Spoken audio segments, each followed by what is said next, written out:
Mr. Shea, I see you on the screen. You've got 5 minutes to address council. Thank you for being here.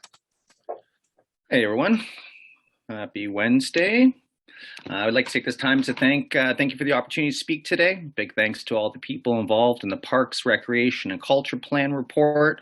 And lastly, a formal congratulations to David West on being our new mayor. As many of you know, I am Shea, co-founder of Friendship Circle of Richmond Hill and the Indigenous Action Committee. I am here today to echo the message of Matt Bergman and to add to the city's plans to optimize the use of existing recreational facilities, specifically the Air Homestead located on Elgin Mills between Leslie and Bayview. As we understand, this building was previously used as a youth drop-in center and offered programs and activities and is currently being evaluated for new use. There is a sad truth up here in Richmond Hill and in York Region. We can't even say that York Region is an underserved community when it comes to Indigenous services. We have 0 services available specifically designed for Indigenous people. From youth to elders, it's an imperative that we create greater access to activities, teaching, heritage, and healing. Our closest Indigenous facilities are located in downtown Toronto or north of us in Barrie. For many elders and youth, this commute can be daunting. The official city plan does state that the city would like to improve public engagement with Indigenous communities, and there would be no better opportunity than this. Our suggestion, leveraging the Air Homestead and turn it into a much needed Indigenous cultural center. What is Indigenous Cultural Center? The primary purpose of a cultural center is to teach the community about our culture through the use of events, festivals, and workshops. Through our path of reconciliation, our organization and allies could leverage such a place to ensure a safe and welcoming home to deliver such services.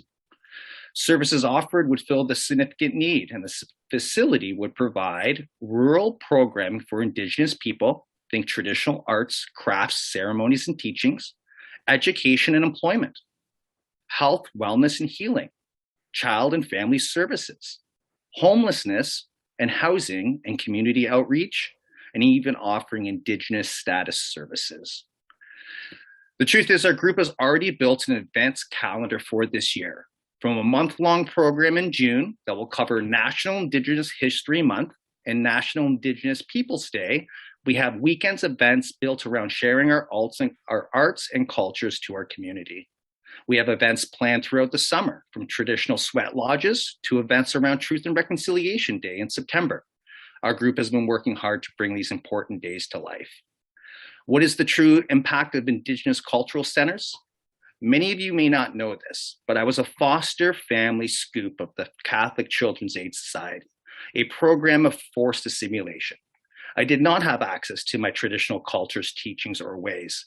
As is very common story amongst people with my background, it wasn't until I was 13 or so that I decided to take my first steps into an Indigenous Friendship Center, and it changed my life. Not only did they provide me with my first few jobs, a camp counselor for Indigenous youth, to hands-on experience with trades, learning the ins and outs of house renovations for urban native homes. But my greatest teachings came after I clocked out. You see, I always stayed around after work, would walk upstairs where I knew the elders would be, and I would just sit with them, listen, and learn. I know that I would not be here today without that cultural center. And no one knows better than me the impact these facilities have on Indigenous youth.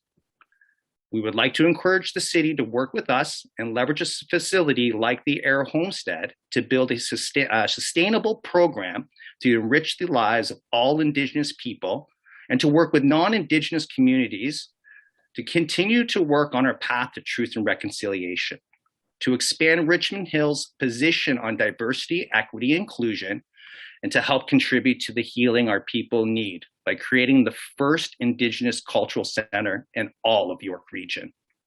This could be something very special, and I look forward to continuing this conversation with all of you. Mick.